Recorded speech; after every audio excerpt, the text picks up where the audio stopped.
All right, so this is your demo on Lab 1, the audio console, the beginning level of what this board is and how it operates. What's a segue, what's a crossfade, how do I turn my microphone on, how do I know what is a good level to be playing, is all the things that we're going to be accomplishing through this lab today. And so I'm going to run through the lab sheet as you will be running through that with during your lab time. I'm going to run through it step by step so you can see me do it and give you some recommendations as we go along the way as well. One of the things that you're going to want to do first thing when you come in, and I'll have NextGen already logged in for you so we can record things into NextGen. But one of the first things that you're going to want to do is turn your sources on that you're going to need. And so we know that for this particular lab, we're going to be using CD1 and CD2. So I'm going to turn both of those on. I'm not going to turn them up. They're potted all the way down. And we're also going to be using the Adobe pot, which our PSA will be playing from, or the DAE, the Digital Audio Editor. So we're going to need those three.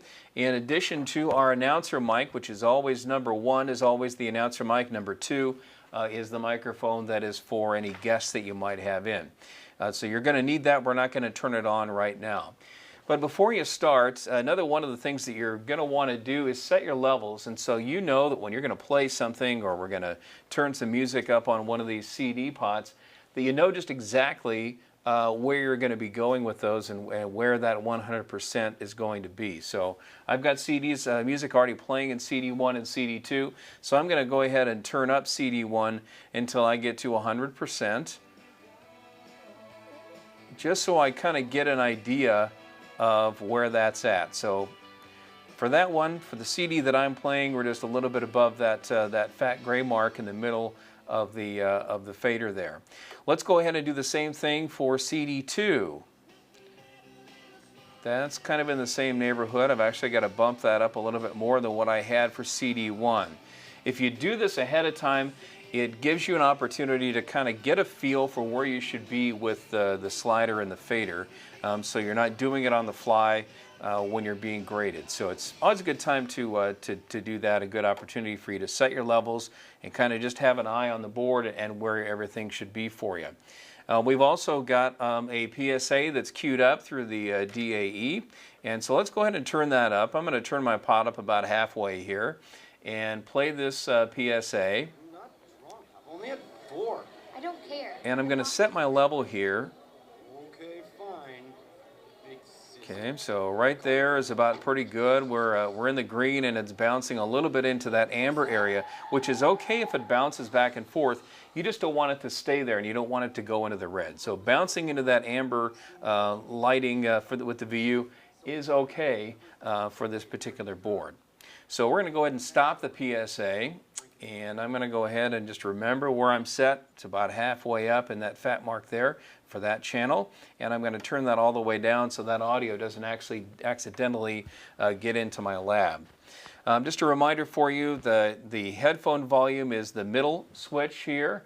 We also have our speaker volume that adjusts how far the speakers, how loud they're going to go. And then there's also the Q switch, which is the top one here. That's one of the things I'm going to be asking you in your lab. Can you identify where those things are?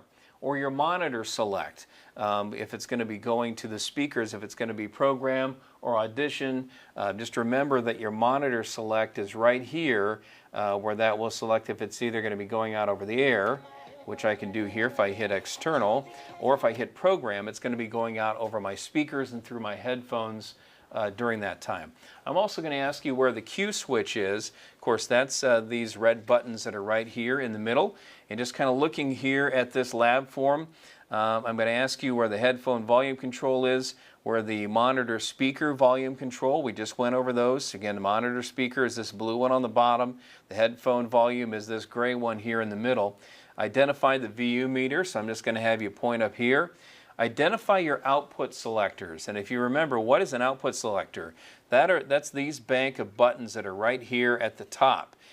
Program is outputting to the speakers or to your headphones, and audition is outputting to a source that's going to be recording. So in this case, we're going to be recording onto NextGen, so everything needs to be in audition so we can record that into NextGen.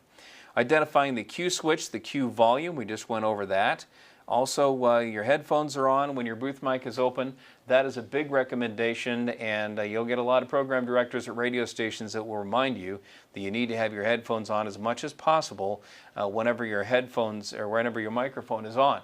Because when your mic's on, you can hear the audio coming through the speakers in the studio. You have to depend on the audio that is coming through on your headphones. I've had some students in the past that have not worn their headphones for their labs, and they thought their microphone was on and it actually wasn't, and so they got deducted for that, for not having their headphones on, and obviously that hurt their lab. So make sure that those are always on. We're watching for 80 to 100% levels, no more than 2 seconds of dead air at any time. We'll kind of go over when we're finished here, cleaning up the studio and clearing the console when we're done. So let's go ahead and run through this lab. Again, I'm just going to do it step by step for you so you know just exactly what we are looking for. And so what we want to do, because we can see one of the first things we're going to do is be working with the booth mic. That means it's time for us to grab our headphones. We've got to put our headphones on and make sure that we can hear each other. If you want to do this before you start, it's always a good idea to preset your mic level. And so I'm going to turn the microphone on just real quick here, and I'm just going to give a test 1, 2, 3, 4, 5, 6. And so that seems to be a pretty good level. I'm going to remember that for when I'm going through my lab. So let's go ahead and get started here, and I'm going to go ahead and start NextGen recording. And on this first lab, I'll open NextGen for you, get it going, and actually get it recording for you as well. So I'm going to go ahead and start this, and this is basically just for recording purposes, for me to go back and listen to how your lab sounded, and for you to go back and listen to it as well if you want to. But again, all my sources are on that I'm going to need. My 2 CD players, my digital audio editor or the Adobe computer is on over here. I'm going to need those 3, and I'm also going to be working with my microphone. So the first thing that I'm going to do here is I got to turn my booth mic up to my predetermined level, to where I had my level set earlier. And then I'm going to give my name, say Lab 1 Production Console, and then I'm going to turn CD 1 up to 100%. So let's go ahead and do that. Brian Anderson, Lab 1 Production Console.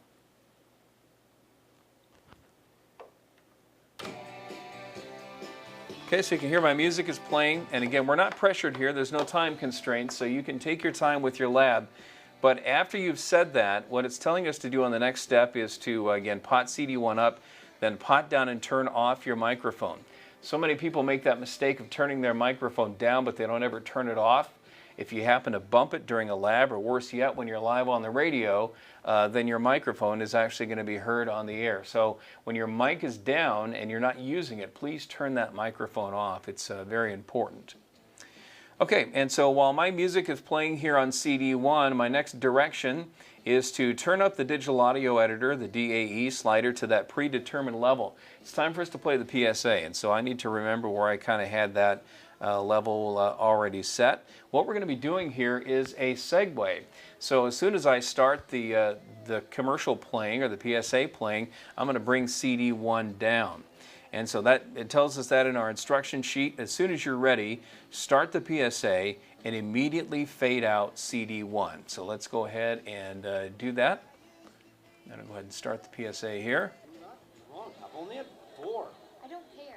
Now notice that as soon as that PSA started, I turned my CD down right away. You don't want both of those things playing at identically the same time for a long time. Start the PSA, bring the CD out. Okay, so what it's telling us now is as the PSA out cue airs, we're going to pot CD2 up full. Up full means at 100%. So let's listen. I think it's okay to drink and drive. Don't be the next story. Don't drink and drive. Okay, so the PSA was over. There goes 100% here. Kind of a quiet song. And that's one of the things that you'll work with songs, is that they might have a quiet start or a quiet part in the middle, and you got to adjust as the song goes on, because the VU and the level of audio through that song is going to change. So we've always got to be watching our levels, making sure that we're at 80 to 100%. Okay, so we've done what it asks. As the out cue of the PSA aired, we potted CD2 up full, and that's where we're at now. So next thing we want to do is set the booth mic slider to the proper level. We're not turning it on yet. We're setting the booth to the proper level. So I need to remember where I had it set before. And then after that, we're going to pot CD to under. Now, under doesn't mean all the way out.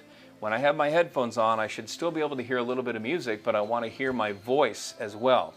And so we're going to pot that under, and then we're going to turn the booth mic on and announce the title and artist of the song that is playing. Now, before you do that, you have to have a game plan. So I need to know, before I'm doing that, what the name of the song is here and who the artist that's singing. I happen to have a CD from the outfield that's in here, and I'm playing track 4 on my CD player. It's called Shelter Me. And so I'm going to make sure that I say that here. I'm going to turn my microphone on. I'm going to bring the audio under, and I'm going to say, this is Shelter Me by the outfield. Then I'm going to bring my music back up to 100%, turn my microphone pot out, and turn it off. Okay, so let's see that in action here. So I'm going to turn my microphone on. This is Shelter Me by the outfield. Okay, and so then after I'm done, I turn my microphone off and brought my level, my pot all the way back down, brought my music back to 100% where it needed to be. And so that's that step. And so the next thing that it asks us to do is to crossfade to CD1. So right now I'm playing music out of CD2. If you remember that crossfading is bringing one down as the other one is coming up. And you're going to do it at exactly the same speed for both of those. And so I'm at 100% on this song right now. I need to get to 100% of the first one, but I'm going to bring this one down as I'm bringing this one up. So let's go ahead and crossfade those two CDs. Okay, so as I brought that one down, I brought the other one up. It's got to be slow and methodical. I mean, it's got to be at exactly the same pace to be able to bring that back up. So we've done our crossfade, and our final step here is open the booth mic, and we're going to turn that slider up to the proper level here, and we're going to turn on the booth mic, fade out the CD, and say, this is KHWK Norfolk, the voice of Northeast Community College. So let's go ahead and do that, and then after after we're finished with that, then this particular lab is over with. So let's go ahead and give it a try here. Turn my mic on. This is KHWK Norfolk, the voice of Northeast Community College. Okay, then I turn my mic off, turn the slider down. You notice that as I was starting to talk, I was turning that music down. We don't want to turn it all the way down first and then start talking. You can do it that way. It just sounds a lot better if you're talking while the music is still going and you're fading out while you're in the beginning of that talking part.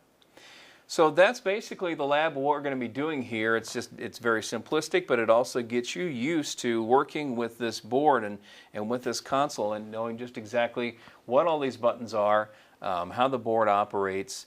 And then when you're done with your lab, with this part, with the computer part and working with the music and such, I'm going to ask you a few questions about the different knobs and buttons that are here on this board. And then what you're going to do is on the top of this sheet that I gave you, you're going to make sure that your name is on it. And I'm also going to ask you to put your next gen number and the track number that's included in here as well, so I can go back in and listen to your lab again and see how things sounded.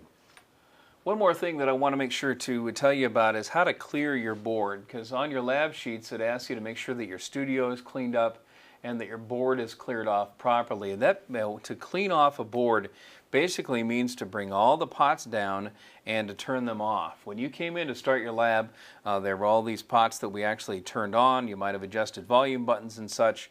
And so at the end of your lab, to clear your board, and you should do this when you get on the air for your air shifts as well, whenever you're working in the newsroom, it's always a good idea to clear off that board so it's ready for the next operator to come in. You would appreciate that when you come in to run a board, and we should do that same for other people. So at the end of the lab, to clear the board basically means to make sure that all of your pots are down all the way and that the sources are off. That's one of the things that we'll be checking for on your lab.